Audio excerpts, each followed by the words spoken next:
We are very blessed to have Ilze here today. She is a family wealth psychologist and the founder of the Bella Vida Psychology Center, as well as a popular speaker and author. She has dedicated most of her adult life in exploring the power of the mind and the application of the mind in mastering life in all areas. She's one of a handful of master DiMartini method facilitators in the world. She's recently climbed the base camp of Mount Everest, and she's transformed a chronic disease she has had for more than 35 years and knows how to embrace change and co-manifest the life she loves to have. Towards the end of 2014, she sold her 13-year-old business and property. She mothballed it, and it has enabled her to explore the mastery of life even more. One thing that I really enjoy about Ilze is she believes that life starts at the end of your comfort zone. And with that, we'd like to welcome Ilze. Thank you so much for the invite to come and share this inspiring morning with you. This is a topic that I just love to talk about. So I have a pair of glasses in my hands. And if these were magical glasses that could help you to change your life, who wants these glasses? You put these glasses on, you can change your life. So these are my glasses, and it has helped me to change my life. Who of you can remember the time that you were young and you thought you can still conquer the world? I can certainly remember that very well. And I remember it because I was innocent and I had very little life experience. And I had a hunger for life. And I wanted to travel the world. But I got a curveball thrown to me. And I had to catch it. At the age of 21, I was told that I have a chronic disease. And in my perception, all the sweetness of life disappeared. Because they told me I have diabetes type 1, and from that day on, I was told that I'm going to inject myself insulin multiple times every day. And I will never be able to eat anything that's nice anymore. No chocolates, no sweets, nothing that we consider to be the sweetness of life. And I fell into a deep, dark hole of despair and unhappiness. I'm 21 years old. I had to change my career. I had to give up on things that was just nice in life. And I felt so sorry for myself. But when the teacher or when the scholar is ready, the teacher will appear. And I got to a space in my life that I thought, it cannot go on like this. I can't be caught in this victimness. Thank you. I can't be caught in this. And when you are ready to learn your next lesson in life, your teacher will appear. And years later, I did meet one of the most influential mentors in my life, the human behavior specialist and polymath, Dr. John DiMartini. And he taught me lessons that transformed my life. He gave me new glasses to look at life. And the learning that I have received from him transformed not only my life, but the way that I worked with my clients, my family, my friends, my loved ones. And I learned for every stressing, there is an equal and opposite blessing. For every negative, there is a positive. Einstein said, if he could take all the laws of the universe and put it into one universal law, he will call it the law of duality. Because for every pain, there is an equal and opposite pleasure. And for every loss, there's a gain. And for every challenge, there's a support. And when I got those glasses, and I started to use the glasses, I transformed my chronic disease. And I sat down for many, many hours, where I wrote down first, what are the benefits, the blessings of this stressing? And I had to really dig deep. I had to look all areas of my life. And I had to bravely look, because the reason I did that, I wanted to learn what is in my subconscious mind. Why did this chronic disease eat my body out of nowhere? There is no genetic history in my family of that. I always say it fell out of the heaven and hit my body.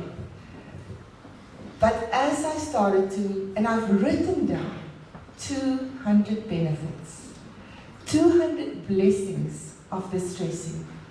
And it took a long time for me to get to it. And I realized that the blessings are really serving me. It is helping me to be healthy. It's helping me not to have any weight problem. It is helping me to train. I've been training from the age of 19, almost on a daily basis. There are periods of my life that I didn't do that. It helped me to gain such self-control and self-discipline. And I don't have so many emotional volatilities because of sugar low and highs, because I'm eating to sweetness in life to make me feel better. So I use the power of my mind to learn, what else can I do? What else can I do to have all those benefits, all those blessings, that it doesn't have to be through a chronic disease? And I listed those. I listed many different ways I can achieve the same. And you know what? The biology of my body started to change. The physiology of my body started to follow my mind, because the body follows the mind. And whatever physical symptoms we have is feedback to us, where we have emotions, baggage, pain, lopsided perceptions in our minds. And the body is a brilliant servant to communicate to us where we are stuck. And if you learn to ask high quality questions, because the quality of the questions determine the quality of your answers. It's not an easy task.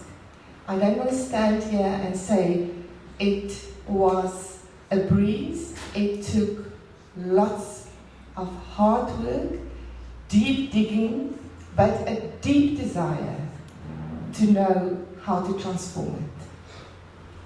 So people ask me, are you healed now? And I say no. But I have released it.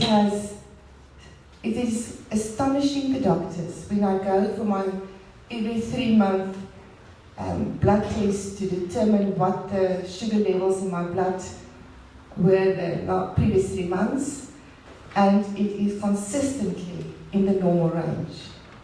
So much so that they don't diagnose me with this chronic disease anymore. It does not mean I am not taking small amounts of insulin many days. But it has been a lifelong learning for me from the age of 21, where I learned that my body is my vehicle to take my service to the world. My acts of love If my body is not full of life, health and vitality, I can't serve. I can't serve my loved ones, my husband, my children, my friends, my family, and my thousands and thousands of clients. If I don't have health, vitality, this body of yours is to last you till the end of your life. How are you looking after it? Where are you holding injuries, sickness, pain locked in your body? And what do you want to learn from that?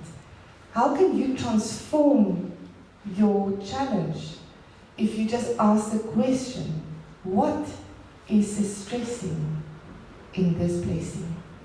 How can you transform when you put new glasses on and you just ask a different question? You can help children like this.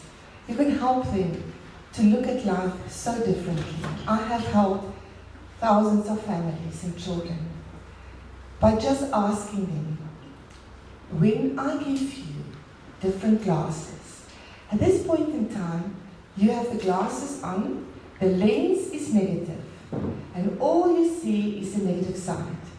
What will happen if you put the positive side on as well? So I sat with kids as young as 4 years old when their parents bring them to me because the parents have decided to get divorced. And I helped a 4-year-old, a 6-year-old, 8-year-old, 18-year-old, 18-year-old to know that for every stressing, there is a blessing. And I helped them to see, for instance, when mommy and daddy are getting divorced. I know it's very painful. I know that you wish that they would stay together. But have you ever asked yourself the question, what is good about this for me?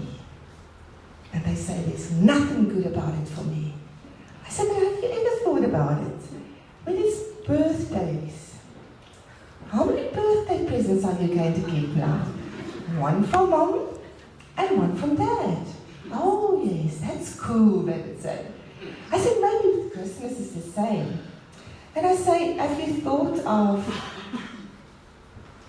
that when you go to dad, you will have special, unique time with dad, and you will build your own relationship with dad. And the same with you and mom. And I can go on and on and on and help them to see the blessing side equally to the stressing side. And what happens in the mind of a human being is that they change the way they look. Your neurological pathways start to shift. You grow new dendrites that feed new information into your neurological pathways. And once you know how to look at life differently, life never looks the same ever again. So where do you want to take the glasses, and where do you want to change the way you look at anything in your life that you perceive is causing you pain, that you perceive is missing, that you perceive is a void and a baggage? I did not know about this life-transforming lesson. And I was in my late 20s. I got married to the man of my dreams, my prince. And I had the perception and the fantasy that when you are good, only good things will happen to you. And bad things happen to bad people. And I had the perception, lopsided, that I am mostly good and not bad at all. Therefore, only good things will happen to me. So I will live happily ever after in my castle with my prince. So big wake-up call when my prince announced that D word. And he asked for a divorce. because he doesn't love me anymore and he fell in love with someone else. And I couldn't even say the word. It took me many months to even think I can cross the marital status on any form where it says divorced. It took the wind out of my sails. And I fell into a deep, dark hole of self-pity and rejection, and I'm not good enough, and all those bad things. I became a master victim. And Jacques, my son, was 9 months old, and Shanae, my daughter, was 2.5 years old. And luckily, the human being has a drive towards happiness. Aristotle said we all have the pursuit of happiness. And this scholar was very ready for her next life lesson. And my next mentor appeared, this time in the form of books. And I discovered the books that Napoleon Hill has written in the 1920s and the 1930s. Laws of Success in 16 Lessons and Think and Grow Rich. What about these books woke me up? What was one of the most profound lessons I learned? Was this: what is your burning desire? What is it that you desire for your life? So, that is a very deep question. And of course, that what we start to desire comes from a perception that something is missing, something is lost, that you have a void in your life, so that something else becomes of higher importance, higher priority, and higher value to you. So I made the decision. I knew my burning desire. I did not want my children to ever think they come from a broken home. I did not want them or myself to anymore be the victims of just a failed marriage. It doesn't have to be a lifelong sentence that they or me had to serve. And I followed my burning desire. And with no business into my skills, no business training, I opened Bella Vida Center with a burning desire to serve my community, the families of my community, through psychology. And I built up this place 14 years ago with a lot of guts, courage, but the biggest burning desire. I also had the burning desire to equip myself and become a family therapist. First of all for my children, and secondly for people that I work with. And I wanted to become empowered in myself because I was so broken that I wanted to heal myself and become a person of inspiration, a person who makes a difference. I felt so rejected that I had such a big void to be someone of significance. And I traveled the world and I learned from the most influential people that taught me about the magic of children, about the world, how to enter and just to meet the child in their world, how to meet a parent in their world, how to meet an individual in their world and help them to see the answer to the questions, to see the healing to their brokenness. And in the process, I empowered my children, I empowered myself, and I built this business. And I had a big surprise in 2008 when I got an email, and later a telephone call, who said, I've been nominated as one of the most influential businesswomen in South Africa in the health industry. Businesswoman. This blonde chick who's a shrink and from the sticks with no business training. And I just realized I got my MBA at the University of Belleville. A lifelong learning, a different kind of learning. I didn't open it to learn about business, but because it became a business, I had to learn so much. And I attended different courses, different training. I read many different books. I read the most amazing books. From good to great. Tim Collins. So many books. I can't, the books just stack up in my mind here. I have bookshelves and bookshelves of books. And Kindle full of books. I cannot stop reading because that's my lifelong learning. And I learned so much about human beings. I learned to be a servant. I learned to meet people in their needs. And I loved what I do. I love it. I don't have the mindset of, thank God it's Friday, oh no, it's Monday. And I don't count the days to weekends or to holidays. And I don't say in November, I'm so tired, because tiredness is feedback that you are uninspired.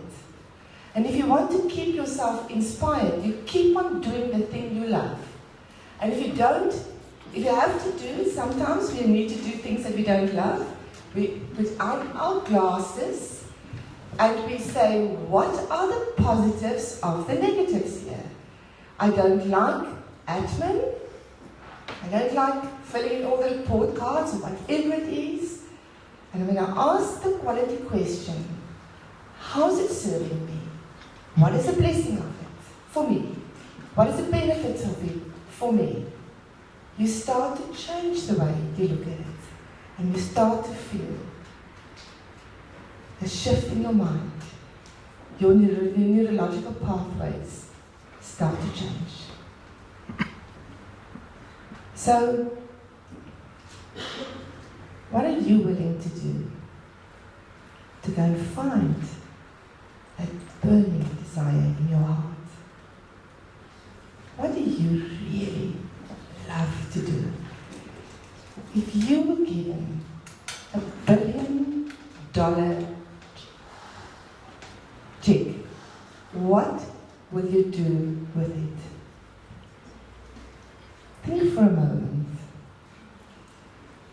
It doesn't have to be in business, it can be, or in your career, it can be anything. If money wasn't the object, that was not standing in your way, what would your burning desire be?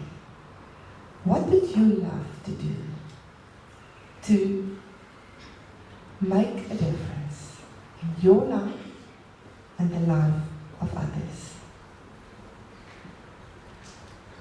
I want you to just think of that for a moment. It's a very, very important question, because also the quality of your questions, the quality of your answers determine the destiny of your life.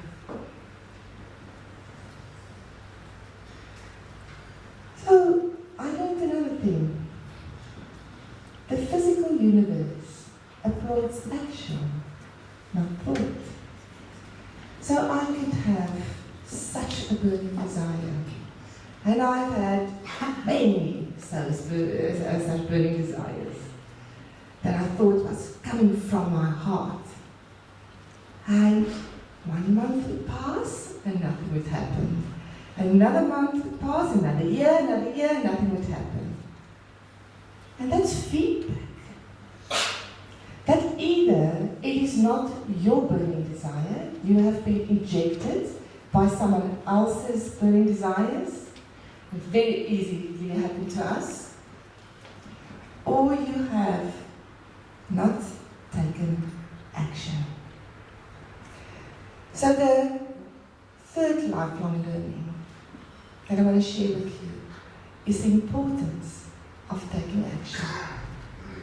The physical universe applauds action, not thought. As long as you think you want to get more fit and healthy, and you don't take action to do it, nothing will happen. You will stay in la la land and it will remain a fantasy. When you know that something is of high value, high importance and high priority to you, only then will you have the enthusiasm, the inspiration, the inner drive to put the action steps in place to get there. Otherwise, you will have attention deficit disorder in reaching and achieving your heart's desire. We all, by the way, have ADD. When the men watch rugby and they talk about rugby, I have ADD. When they talk about what is happening on the stock exchange, I have attention surplus order, the opposite of attention deficit disorder. So every child in your classrooms have ADD and ASO, attention surplus order, in the areas that's of high value, high priority and high importance to them, and attention deficit disorder in the areas that's of low importance, high priority and low value to them. It's the same for us. So the actions help us to get there. So something started to change in me. 3 years ago, continued 2 years ago, and it came to a big turmoil last year. I started to lose my interest in that what I've been building up for so many years. Because through all my lifelong learning, I have learned to think bigger, wider, and I have a global vision now where I wish to reach millions of people, not only the community. I believe that I've built up enough experience. I've worked over 25 years, thousands and thousands and thousands of people. There is nothing I have not heard or seen yet. People come and sit with me and say, you're going to be shocked. And in the back of my mind, I just have a little chuckle. Nothing shocks me anymore because there's nothing I have not heard anymore at this stage as a psychologist. And I started to dream about and have a heart's desire, burning desire about reaching the world. But what about Olivia, my baby that has grown up now? And I kept on saying to myself, it's 13 years, it's matric, they all leave the nest and they create such pain in your life that you can't wait to say goodbye to them. I have 2 children that's grown-ups now. I remember the matric years where my daughter would say to me, you breathe too loud. And my son said, I chew too loud. And everything about me just started to irritate me, and I knew, luckily I have human behavior inside. They just cut in the umbilical cord, and they can spread their wings and they can fly. I learned to have a thick skin and endure the time until they leave the nest. So what do I do with this turmoil in me, this conflict? And I became an emotional wreck. My husband called me a disaster, a nightmare to live with. And he called an emergency meeting with our children. How do we handle mom? because I had guilt and fear. I have a burning desire. My next burning desire is just bigger. But my guilt and fear were holding me back.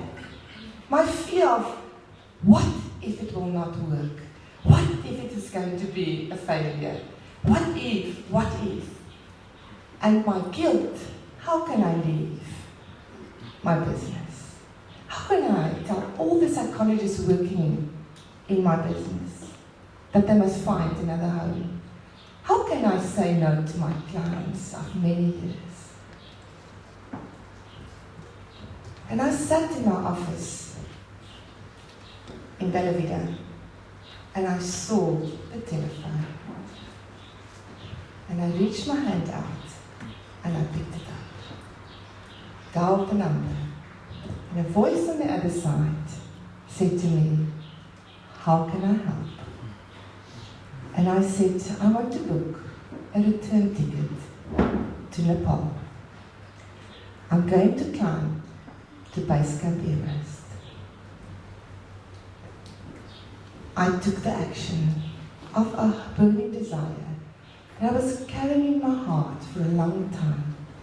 An opportunity came, and I got invitation from friends in the States, "Come and join us in November." And I took the action to book the ticket.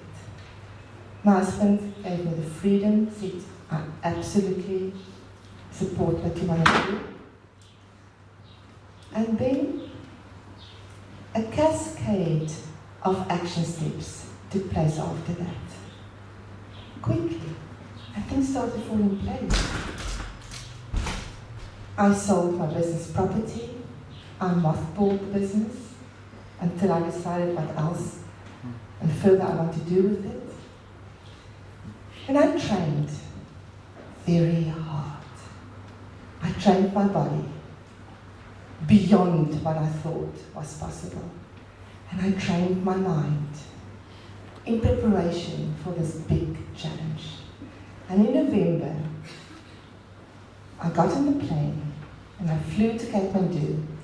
And for a month, from start to finish, I climbed from 1,600 meters to 5,500 meters. And I learned so much about myself. I learned that when we get quiet and the brain noise goes down, and when we do not fill our lives with daily activities where we're so busy and we just do things because it is what is done, and when we give ourselves permission to do what is your burning desire, your mind falls in place. It ticks, ticks, ticks until you get aligned. And in the silence, because my mind couldn't think of anything, I had to take one step at a time. One step. As I was taking the next step up the mountain, it was hard work. And many times I thought, I'm not going to make it. And many times I just reminded myself, I can do it. As I've told so many kids, unhook the T from can't. Don't say I can't, say I can. Say bye-bye to the T. Unhook the T from can't. And I remembered all the things I told so many people in such confidence, believing that it works. And I started to just remind myself, my body is fit, strong, and healthy. And I would take one step, fit. Next step, strong. Next step, healthy. And I would take the next few steps like that. Because as our lungs get depleted of oxygen, our bodies start to shut down. But I did it. I took action. And I learned that when we listen writings in our hearts, to that silent voice that keeps on calling. That is when you start to learn about life. That is when you start to learn about yourself. When you take action, when you learn to look at life and see in every situation that you experience that there's a positive and a negative. For every challenge, there's a support. For every pain, there's a pleasure. Let me explain to you what I mean by that. Who of you have children? Many. Can you remember being pregnant with your first child?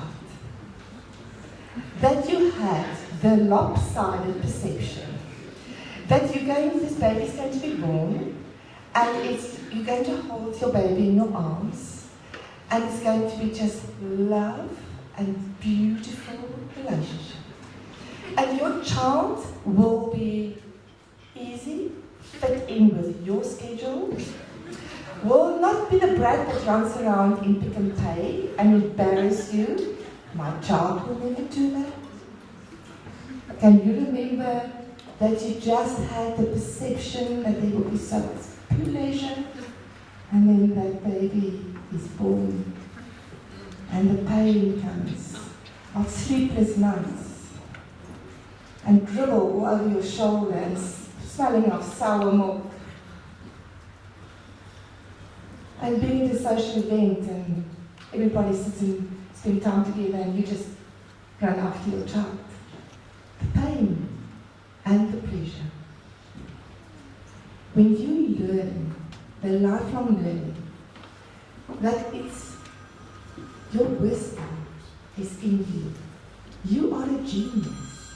And if you apply your wisdom, if you listen to those promptings in your heart, and you start to take action, how will your life look like then?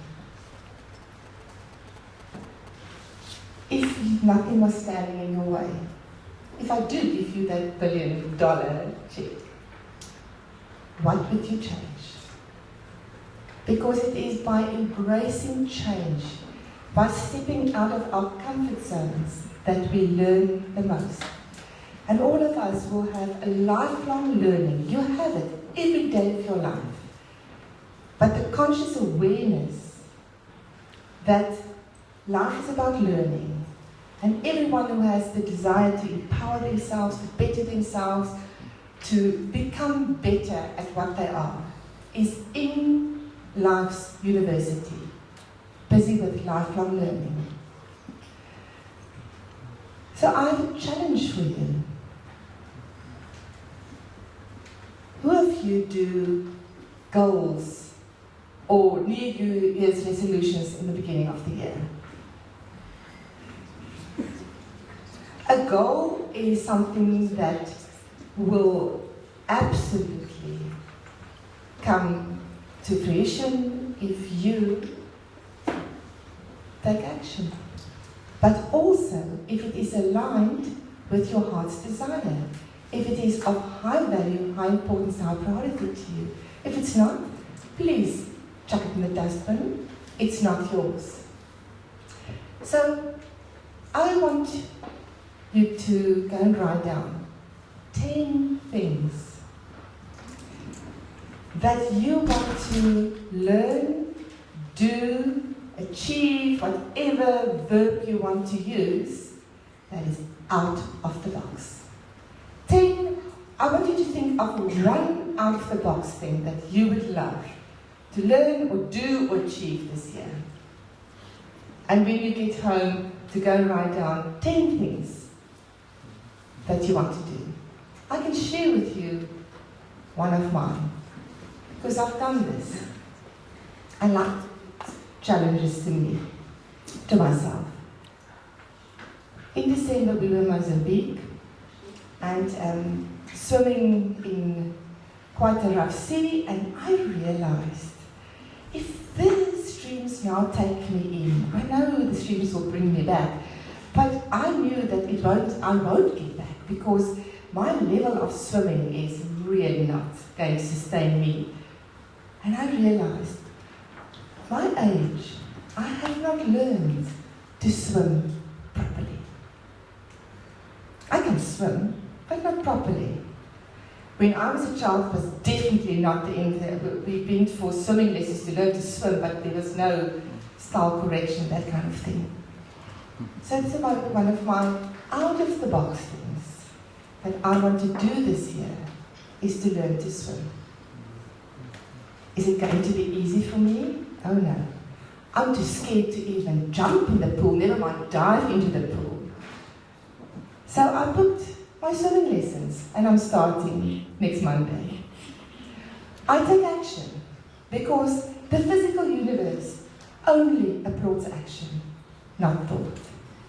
What action do you want to take? Write 10 out of the box, extraordinary things that you would wish to do in this year. And with that, I want to wish you a lifelong learning where you just learn so much about yourself, about others, about life. Because life is a journey, it's not a destination. And as you stand at the end of your comfort zone and you step into that little bit of unknown, what can happen for you this year?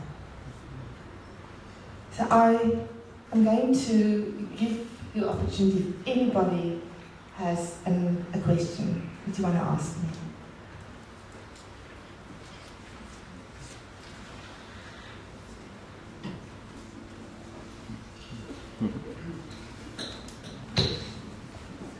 No question. Then what I wish for you is that you will learn to ask yourself high quality questions, and the high quality answers will appear. And every time you ask a question, don't look where the teacher is. And it can be in a form of a friend, of a child, of a book, of a TV program, of a workshop, of a speaker.